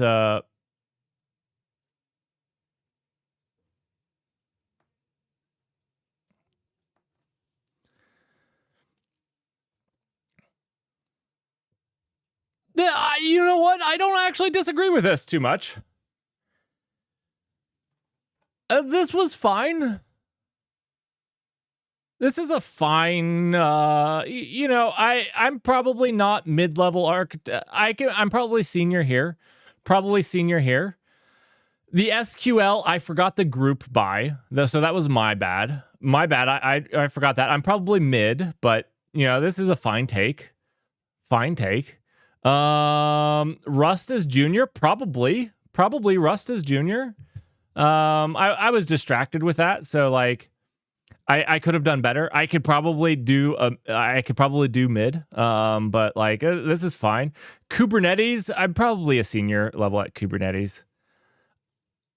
I don't know what they were asking me to have 2 minutes and 30 seconds to verbally answer complicated questions. Maybe I could do that better. Maybe that's something I could learn to do better on.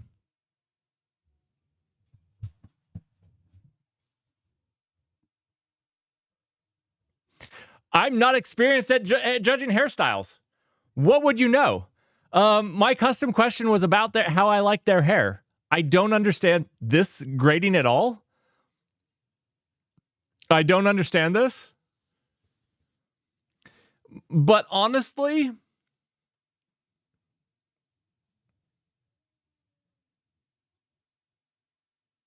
my soft skills are good. My soft skills are good. That's good.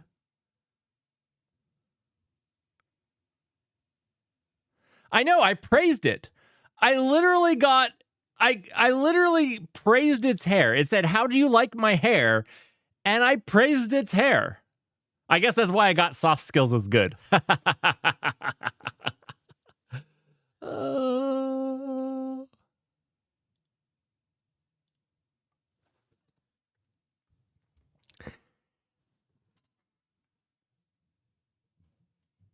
Think about it. How do you know the reasoning behind its output? Well, I mean, like, so here we can say, like, again, this was verbal, and I'm usually writing the SQL stuff. I forgot the group by. I forget. Somebody in chat said group by, but chat is like 30 seconds delayed. So if you think about it, whenever you write it, even if I was looking at chat, which I wasn't looking at chat, there's a very good chance that I have missed or like have already done what I did. What you guys are seeing, like it's what you guys are seeing is already happened 30 seconds ago. So I missed the group by in my verbal statement, which I thought that I showed that I understood SQL and how you would do these things. I felt that for what was asked, junior's probably acceptable. I haven't written SQL in a couple of years. Can I do an inner and outer join? Do I know the difference? Yes. They didn't really judge that. I don't know, but I think also some of this was fair. I really did badly at the Rust, so like this is acceptable. I was talking to you guys.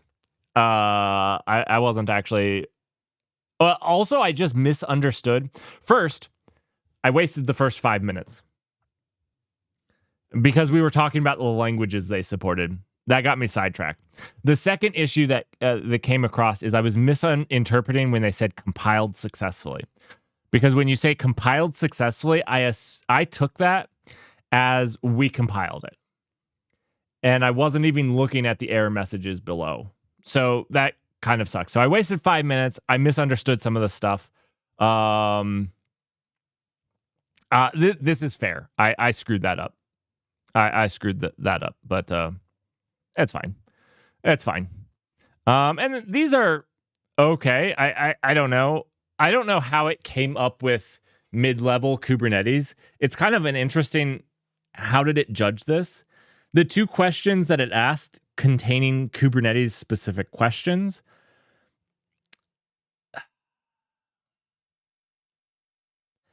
I don't know. I'm interested. You know what I want to do? I want to take this exact same test over again and see if I score the same or not. I want to see. So I'll probably do this tonight. I'll do it again with the exact same things. Hopefully it's a different question. Like, I'd love for the coding exercise to be different each time. Because if it's not different, that would be terrifying, because I just streamed your question. I'm hoping that's AI generated. It was my thought. But who knows? So I'll probably test myself again tonight.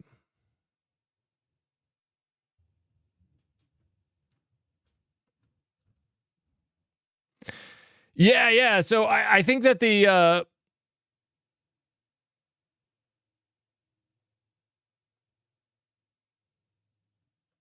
DVD, I have no idea how these were. All I'm saying is my rationale of what I did, this was close. I think, honestly, that I probably proved Kubernetes senior level because we were talking about stateful sets and how to horizontally scale stuff. And I even specifically brought up like the pod horizontal scaling groups and things like that. So like, I think I was probably teetering more on the senior level, but like there was also very little data. I'm not upset by what they put here, I guess is what I'm saying. And so how they came up with it, I have no idea how they came up with it. Yeah. I'm kind of annoyed with the custom question too. Like, the thing is, they didn't even give me a transcript of my response. So me as a person, so like if you put a custom question in there, how do you know that they didn't understand? Like, they put not experienced. They obviously didn't even understand the question. This is actually kind of annoying. I agree. Also, the high tone, that was rough. That was rough.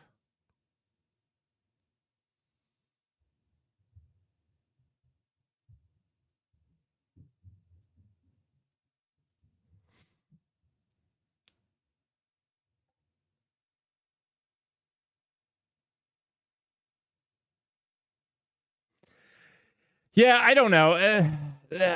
I'm going to do it again. I'm going to do it again tonight when I stream tonight. This was a good first try. I'm actually annoyed with myself. I screwed up the Rust part. I was distracted with how old their versions were. My goodness, those versions. When was Go 1.13 released? Yeah. 5 years. Their languages are 5 years old. Both Rust and Go were 5 years old. It was outstanding. I didn't like, they had really old versions. This one, Go specifically, could really trip you up because a 1.13, you're thinking about it. If you're thinking about Go 1.13, Go 1.11. Go 1.11 is where they released the new package management system. So you're almost outside of that. You're outside of generics. You're outside of a lot of new things that have been added to Go. This is a different language they're writing here. Go has changed a lot since this. So has Rust, honestly. So has Rust. Rust probably wouldn't screw with me as much, but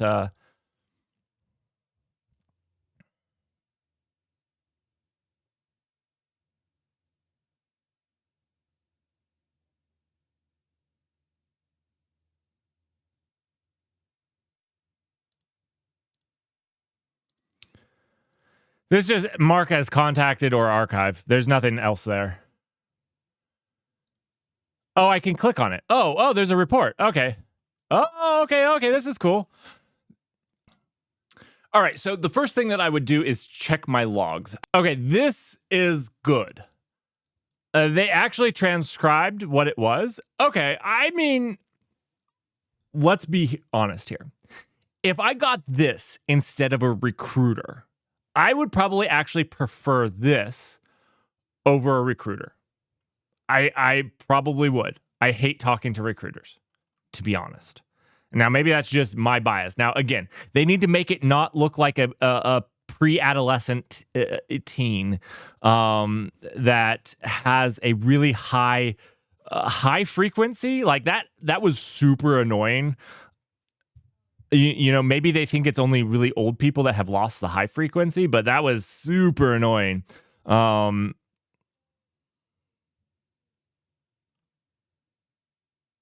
The candidate demonstrated a basic understanding of Rust principles, but struggles with depth in their response. So I don't like this because they did ask Rust specific questions, but their questions were dumb about Rust. Their questions were very canned, like, you're trying to build something that's highly threaded. How would you leverage, and you have 2 minutes to answer this, how would you leverage ownership to make it safe? Well, ownership and its concurrency models and things are the things that do make those things. Like, you don't leverage them. They're basic building principles of the language. I actually think their question showed that they were... Rust was probably a bad one. You know, maybe if I do anything here, I'll switch it to Go. Because you know what I'm thinking here is, this wasn't the coding exercise. This wasn't the coding exercise, because the coding exercise could be done in anything. The coding exercise was this. This was the questions, and those questions were garbage questions on Rust. So I'm actually annoyed with this, actually. I'm actually annoyed with this because their questions on Rust were garbage. Now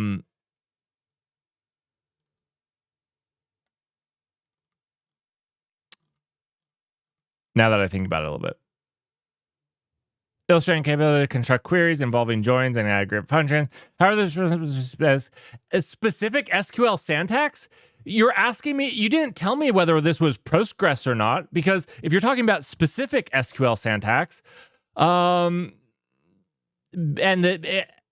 and detailed explanation of the logic behind the queries, did they want me to go into the indexing and everything?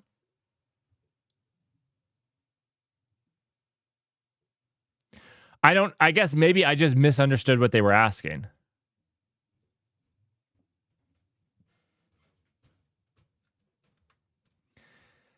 Maybe. Like I said, I don't work in SQL these days a ton. So maybe I just lack the ability to articulate the implementation details. I don't know.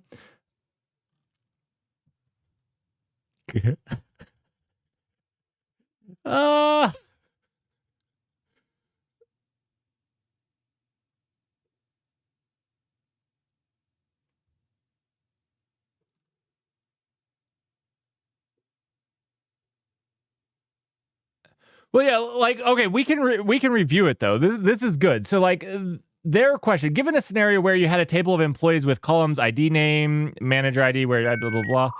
For those who are managers, how would you construct an SQL query to retrieve a list of employees that do not report to anyone? All right, so this is a pretty simple example. Basically, you would just look for...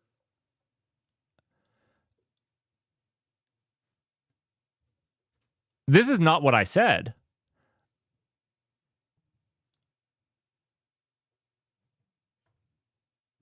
You know what? Maybe they were looking for, like, select star where. Like, did they want me to state the actual syntax verbally? Like, a select star where employee underscore ID equals... Like, did they want me to do that? Maybe that's what they wanted. But this then goes into... Because I don't think I said select all employees where the employee IDs. I didn't say like the actual select star where employee underscore ID, or I mean, manager underscore ID equal. Like, I didn't do that. And so maybe that's what they were looking. But the transcription also didn't get my full answer either.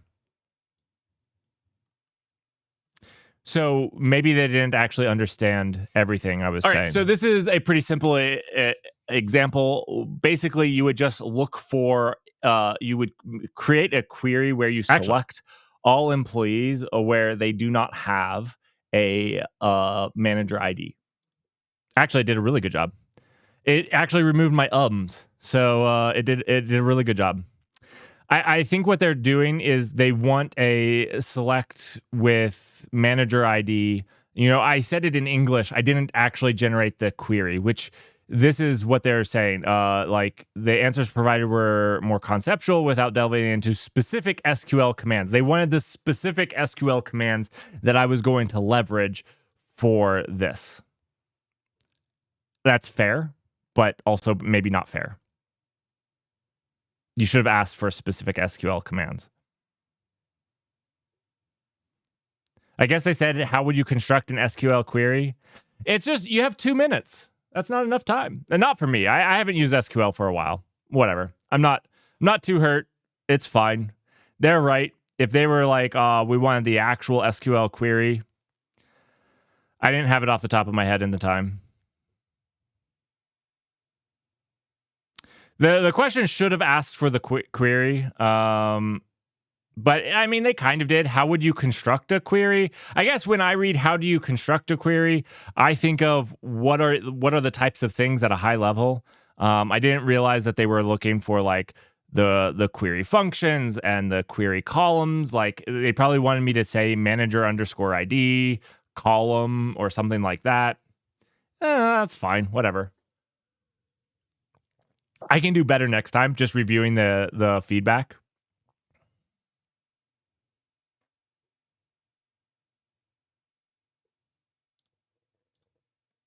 Well, I'm looking forward to doing a few more of these. I want to do the same one over again because I actually think I can better answer the AI now that I know how it's asking. Yeah.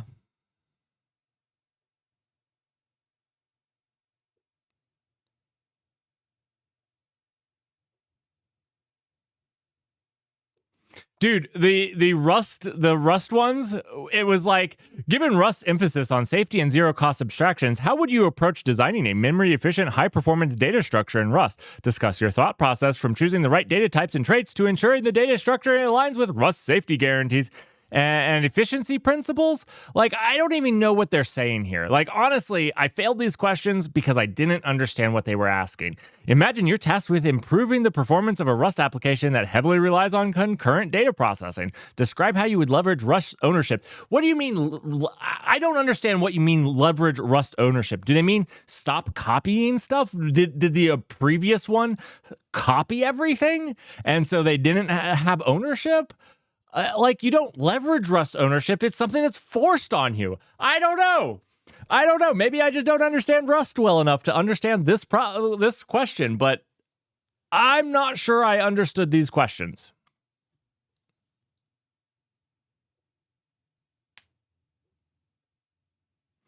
Right, and then they're asking you to describe this in 2 minutes. Go. Like, that's where it's like, if you wanted a coding example of Rust ownership, that's one thing. I could code out a Rust ownership example.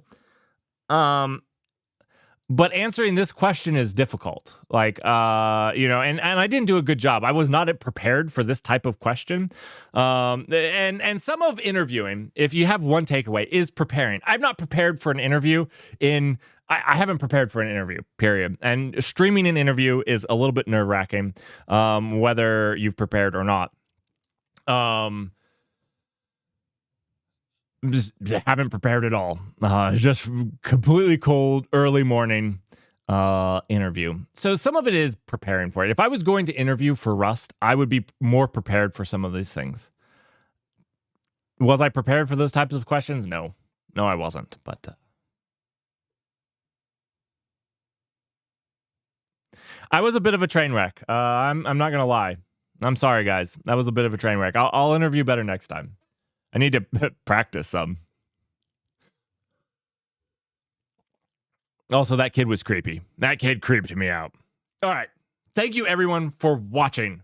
I'm going to make null bytes of these two things. The first segment that we did this morning was why the null cloud? Why were we building a cloud, which we covered and we talked about. It's going to be a video uploaded on my null bytes channel. You guys can check it out by doing what can you do to see that? You can do this right here. Wait, what did I ignore?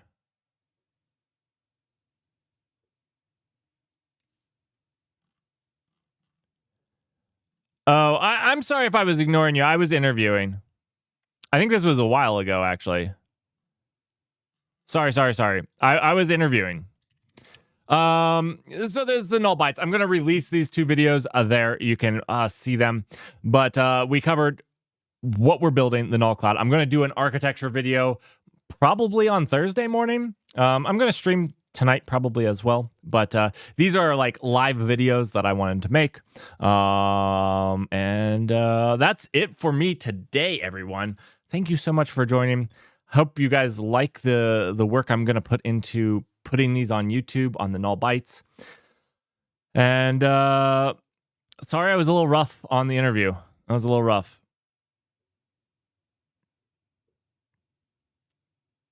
No, I haven't prepared for an interview in a long time, especially a technical interview. So there we go. We'll do it again tonight, probably. I want to do it again. Man, I was so caught up on the language. I hate that I wasted 5 of my 20 minutes. I think I could, if I didn't do that, I could have completed that. I was just 2 functions away, right? All I had to do was collect. Oh, that was the thing that I was struggling with. I didn't know where to do the unwraps, and I didn't have enough time to compile and see where the unwraps were going to be. Like, I didn't know where I needed to unwrap, which probably means I'm a junior. That's fair. I didn't know which one of those. I knew that the collects needed an unwrap, right? The collect. I think the collect needs an unwrap. But I'm not sure if the values needed an unwrap. Like I said, there you go. I'm a junior Rust developer. Well, the stupid compiler was said compiled successfully. I'm super embarrassed. Like, I saw the error messages down below, but I thought that those were the old error messages and were just not refreshing for some reason. Oh, I feel like an idiot. I feel like an idiot. Don't interview live on Twitch. I was confused. I was legitimately confused. All right, let me see if there's somebody to raid. Let's see. Is there a good person to raid? I gotta get going. That took longer. Okay, the other thing is they said a 20-minute interview. They said to be prepared for 20 minutes. That was not a 20-minute interview, I don't think.